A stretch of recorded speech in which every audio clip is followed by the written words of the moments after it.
Hello friends, welcome back to our channel India post GDS promotion. आप सभी की preparation अच्छी चल रही होगी, यह मैं उम्मीद करता हूँ। आप सभी को मेरी तरफ से और मेरे ग्रुप में और जो यूट्यूब पे सभी लोग जुड़े हुए हैं उनकी तरफ से शुभकामनाएं देता हूँ। तो आज हम कुछ चीज़ें आप पढ़ने में स्किप कर देते हो, जैसे एजेंट को कमीशन कितना मिलता है, ये पूछा जा सकता है एग्ज़ाम में। डिपार्टमेंट के बाद पास कौन कौन से स्टैम्प अवेलेबल है और ड्यू मेल और अनयूजुअल मेल क्या होता है, यह चीज़ें हम आज पढ़ने वाले हैं। तो वीडियो को ध्यान से देखना है। सभी एग्ज़ाम के लिए ये वीडियो, ये जो हम बताने वाले हैं सभी इन्फॉर्मेशन सभी एग्ज़ाम के लिए होगी।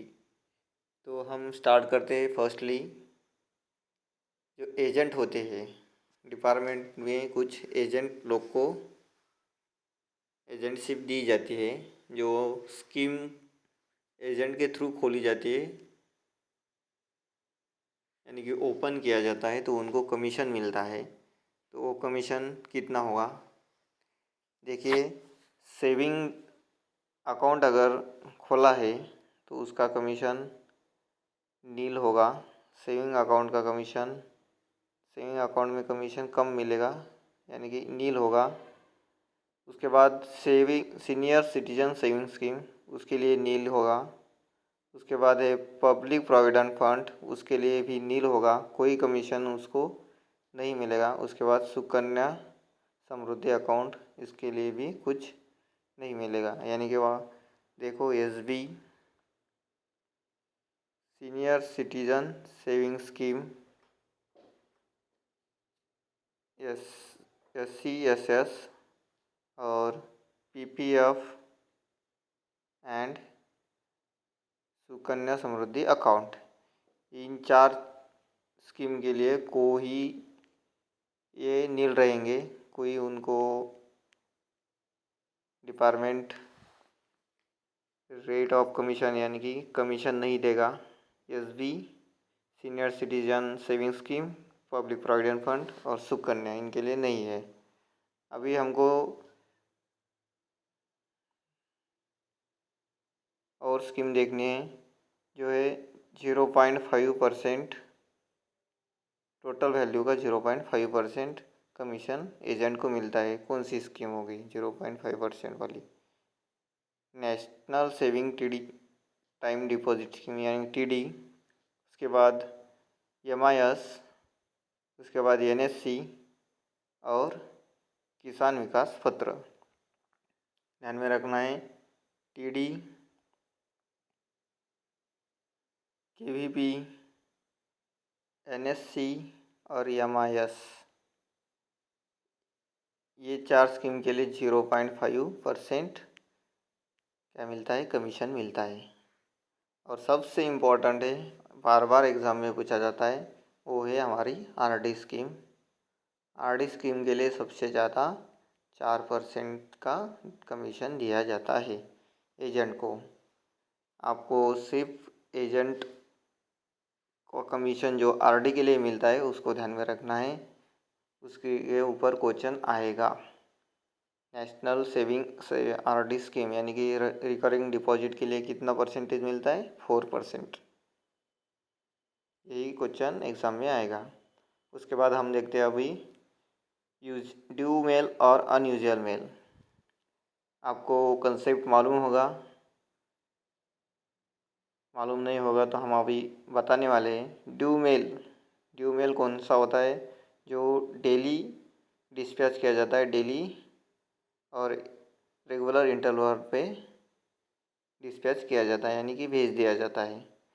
और अनयूजुअल मेल जो होता है उसको डेली बेसिस पे नहीं भेजा जाता। जैसे कि कोई पार्सल हो, पार्सल बैग, उसको डेली बेसिस पे नहीं भेजा जाता तो उसको अनयूजुअल मेल कहेंगे। और जो जो भी चीज़ें डेली बेसिस पे भेजे जाते हैं उनको ड्यू मेल कहेंगे।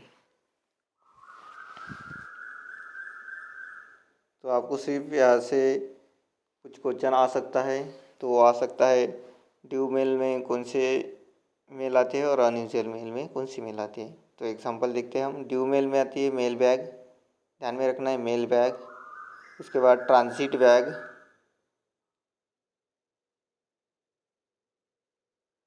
Mail bag, transit bag, account bag. Account bag भी डेली भेजी जाती है।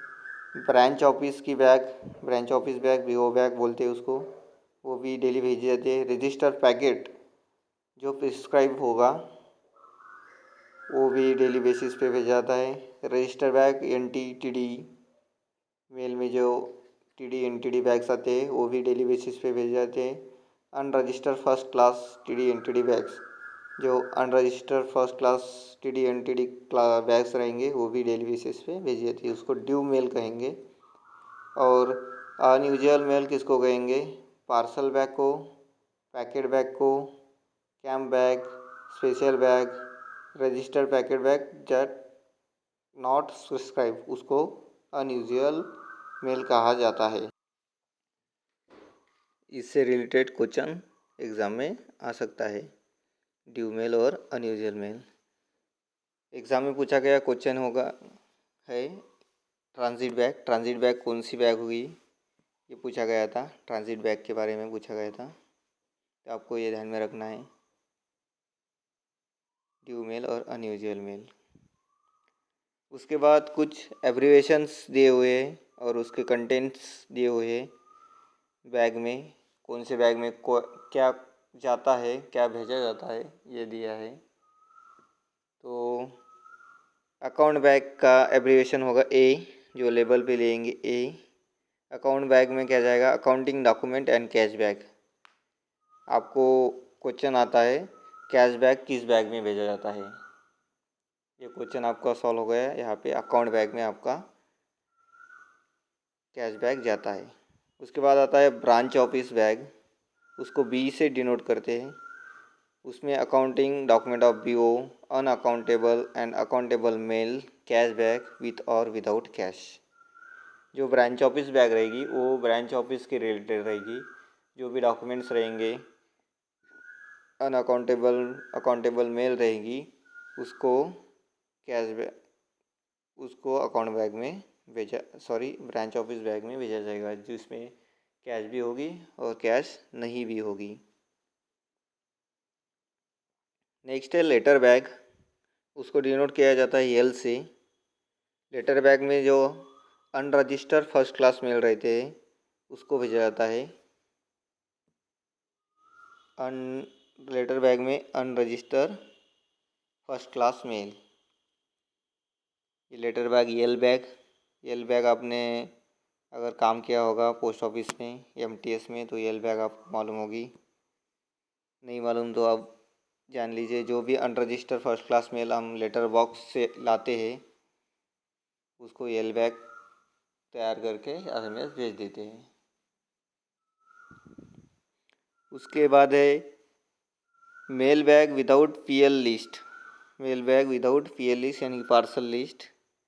Unregistered mail and registered bag, mail bag में जो पार्सल लिस्ट रहती है विदाउट पार्सल लिस्ट वो डिनोट किए जाते हैं D से। तो उसमें क्या रहता है? Unregistered mail and register bag रहता है। Unregistered mail and register bag रहता है। उसके बाद है station mail bag from RMS to post office. Station में मेल बैग प्रिपेयर की जाती है, उसको M से डिनोट किया जाता है। उसमें क्या रहता है? Unregistered mail, registered bag and parcel list. Station mail bag जो रहेंगी वो RMS से, यहाँ पे दो क्वेश्चंस यानी कि दो क्वेश्चंस का हल मिला है। स्टेशन मेल बैग क्या रहता है? तो वो रहता है जो RMS से पोस्ट ऑफिस में पैक आता है उसको स्टेशन मेल बैग रहता है बोलते हैं।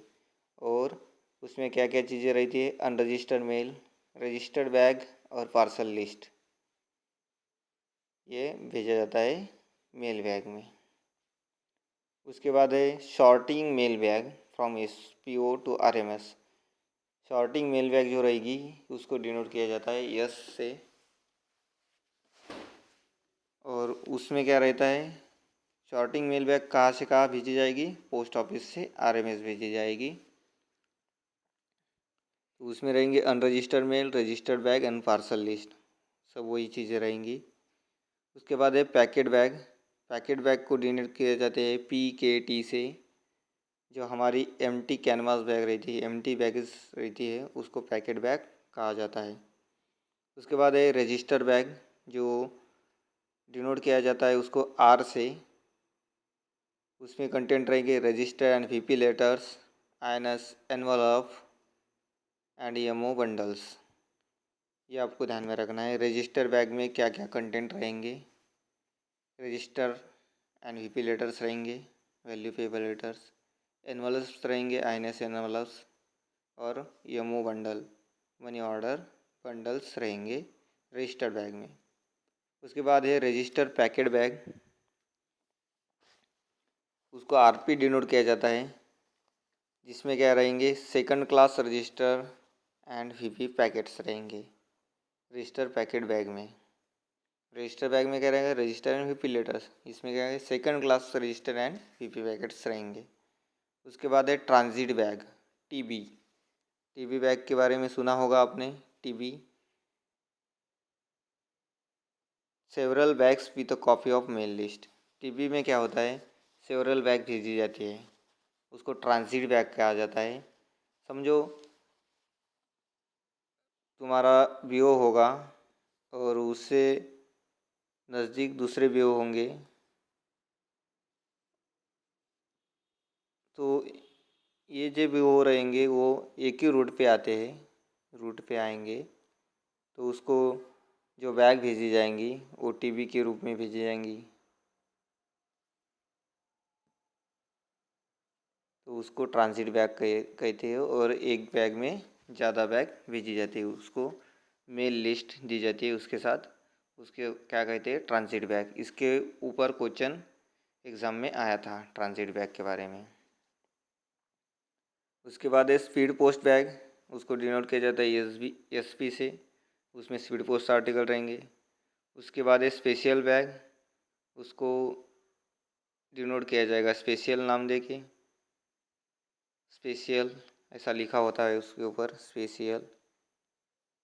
Address to dignitaries, address to dignitaries यानी कि कोई भी नामांकित पद वाला होगा उसको भेजा जाता है स्पेशल बैग, या कुछ चीज़ें यशो से BO भेजी जाती है स्पेशल बैग में। उसके बाद एक कैंप बैग, सबसे इम्पोर्टेंट है कैंप बैग, इसके ऊपर क्वेश्चन एग्जाम में आया था। कैंप बैग क्या होता है, camp bag address to postal officer camp at a different station, जो भी ऑफिसर्स डिफरेंट स्टेशन पे कैंप पे होगा उसको कैंप बैग भेजा जाता है, एड्रेस किया जाता है, उसको कैंप बैग कहा जाता है।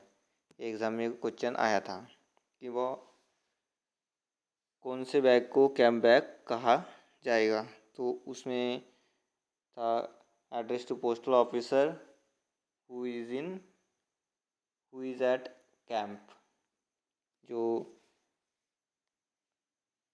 कहाँ पे गया हुआ है, कैंप पे गया हुआ है, यानी कि दौरे पे गया हुआ है, उसको ये बैग डिनोट किया जाता है।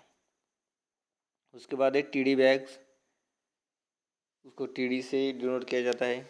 उसमें आएंगे first class article deliverable within the jurisdiction of the parent mail office, जो भी पेरेंट मेल ऑफिस रहेंगे उसमें जो article first class article deliver करने हैं उसको TD बैग कहेंगे। और NTD बैग TD से अपोजिट NTD है, यानी कि अपना ज्यूरिडिक्शन एरिया से आउटसाइड वो क्या करेंगे, बैग भेजेंगे, मेल भेजेंगे, तो उनको NTD में भेजा जाता है। ये आपको अच्छे से ध्यान में रखना है। TD यहाँ पे कैंप बैग के बारे में पूछा गया था, TD NTD के बारे में पूछा जा सकता है, तो आपको ध्यान से देखना है, ध्यान से पढ़ना है। ड्यू मेल, ट्रांजिट बैग ये ड्यू मेल है, branch office bag, account bag mail bag ये ड्यू मेल लिस्ट में आते हैं, और parcel bag, packet bag, camp bag, special bag ये अनयूजुअल मेल में आता है। इसके ऊपर क्वेश्चन आएगा ही एग्ज़ाम में। हमने 2 टॉपिक देखे अभी, एजेंट कमीशन, दूसरा देखा है due mail and unusual mail और बैग टाइप। आगे हम देखेंगे डिपार्टमेंट के पास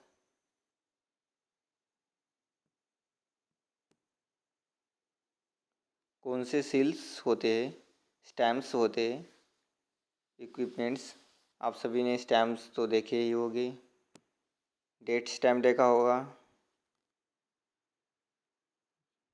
जिसमें क्या किया जाता है, डेट्स बदली जाती है। डेट स्टैम्प, नेम स्टैम्प भी देखा होगा आपने। डेट स्टैम्प, नेम स्टैम्प जो ऑल ब्रांचेस को प्रोवाइड किया जाता है। डेट स्टैम्प में क्या किया जाता है, defacing the postage stamps, authentication of entry of transaction in voucher, passbook and report.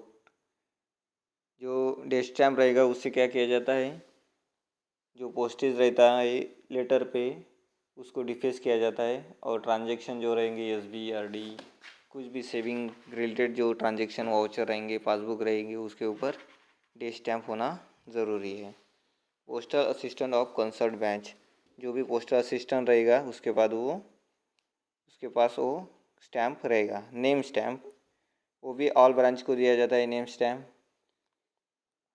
To show the name of office in voucher and report, जो वाउचर रहेंगे उनके उसके ऊपर नेम दिखाने का नाम, नेम यानी कि ब्रांच के नेम का जो स्टैम्प रहेगा वो लगता है, तो वो भी रहेगा पोस्टल असिस्टेंट जो भी कंसर्न ब्रांच रहेगा उसके कस्टडी में। उसके बाद है ड्यू स्टैम्प। ड्यू स्टैम्प किसके पास होना चाहिए, पोस्ट मास्टर। ये एग्ज़ाम में पूछा गया था। ऑब्लॉन्ग मनी स्टैम्प के बारे में पूछा गया था, तो पोस्ट मास्टर के पास रखे जाने वाले स्टैम्प है due stamp, oblong money order stamp, round money order stamp, उसके बाद इंश्योरेंस सील। ये जो 4 स्टैम्प्स थे, उसको सिक्के थे, वो पोस्ट मास्टर के पास रहते हैं। तो आपको एग्ज़ाम में पूछा गया था ऑब्लॉन्ग मनी ऑर्डर स्टैम्प और इंश्योरेंस सील किसके पास कस्टडी में रहता है, तो वो रहता है पोस्ट मास्टर के कस्टडी में। एक एक को जान लेते हैं। ड्यू स्टैम्प किस ब्रांच को दिया जाता है, डिलीवरी एंड सॉर्टिंग ब्रांच को। फॉर टैक्सिंग द आर्टिकल के ऊपर टैक्स लगाने के लिए, टैक्सिंग यानी कि उसके ऊपर ड्यू यानी कि देय या बाकी है ये बताने के लिए ड्यू स्टैम्प लगाया जाता है। उसके बाद है oblong money order stamp. Money order and treasury and SBSC को दिया जाता है। Money order department, treasury department को ऑब्लॉन्ग मनी ऑर्डर स्टैम्प दिया जाता है। ऑथेंटिकेशन फाइनेंशियल ट्रांजैक्शन, जो फाइनेंशियल ट्रांजैक्शन हुआ है उसके लिए वो यूज किया जाता है। उसके बाद राउंड मनी ऑर्डर स्टैम्प भी रहेगा, जो money order SBSC and registration को भी दिया जाता है, तो उसको authentication of transaction and financial transaction जो भी एमओ में होंगे उसको राउंड एमओ से ऑथेंटिकेट किया जाता है। वो भी पोस्ट मास्टर की कस्टडी में रहता है। उसके बाद इंश्योरेंस सील, ये एग्ज़ाम में पूछा गया था। ये दिया जाता है registration branch, parcel branch, treasury branch को इंश्योरेंस सील दिया जाता है to seal the insured bag and envelopes and article. Insurance seal का पर्पज़ क्या है, इंश्योर्ड बैग को सील करना, आर्टिकल को सील करना, इंश्योर्ड सील का पर्पज़ है। ये रखा जाता है किसके कस्टडी में, पोस्ट मास्टर के कस्टडी में। उसके बाद है डेट सील और cash seal. Date seal sorting registration and parcel, date seal के उसके ऊपर जो होनी चाहिए, शॉर्टिंग के ऊपर रजिस्ट्रेशन और पार्सल ब्रांच में होनी चाहिए। टू सील द बैग के ऊपर सील लगाने के बाद डेट सील लगाने का ये स्टैम्प काम करता है। वो रहता है कंसर्न पे, जो भी पेयर उसके रिलेटेड रहेगा उसके पास। उसके बाद है कैश सील। ये रहता है स्पेशली ट्रेजरी के लिए, कैशबैक सील करने के लिए, और रहता है कंसर्न पीए के पास। ये इक्विपमेंट यानी कि ये सिक्के stamps and seals department use करता है, तो आपको ध्यान में रखना है। एक बार जाते जाते आपको ये पढ़ना है। इसके ऊपर क्वेश्चन आए थे एग्ज़ाम में, मैंने देखा है, तो इसीलिए मैं ये टॉपिक ज़रूरी समझता हूँ कि आपको करना चाहिए, स्किप नहीं मत करो।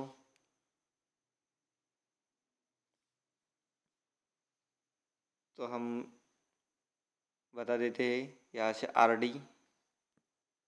आरडी का जो स्कीम है 4% उसको एजेंट कमीशन मिलता है, ये इम्पोर्टेंट होगा। आरडी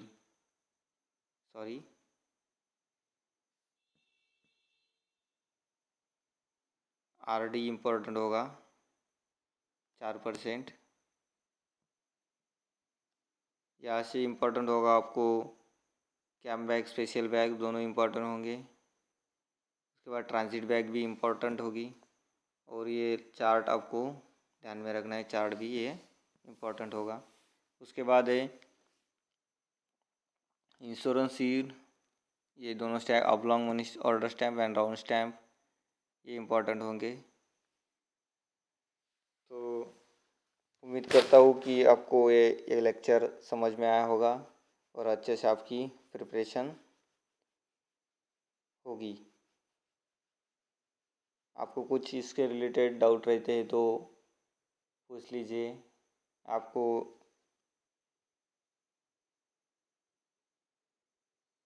एक टास्क देता हूँ, जो फर्स्ट पेज पे हमारा स्कीम है, उसमें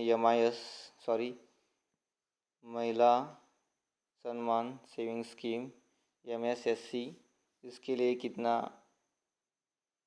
कमीशन मिलता है आपको गूगल पे सर्च करना है, अपने ऑफिशियल लोगों से पूछना है और कमेंट बॉक्स में इसका आंसर देना है। ठीक है, थैंक यू सो मच। मिलते हैं अगले लेक्चर में। उससे पहले अभी तक अपने चैनल को सब्सक्राइब नहीं किया है तो चैनल को सब्सक्राइब कीजिए, बेल आइकन को प्रेस कीजिए ताकि आपको नए वीडियो का नोटिफिकेशन मिलता रहिए। और अपने फ्रेंड्स के साथ शेयर करना मत भूलिए। आपका सपोर्ट रहने के लिए धन्यवाद। मिलते हैं अगले लेक्चर में। वो होगा preservation of official record and forms number. जो भी हमको लगता है कि ये एग्ज़ाम में आने वाले हैं तो उसके ऊपर लेक्चर हम बनाएंगे। Thank you so much.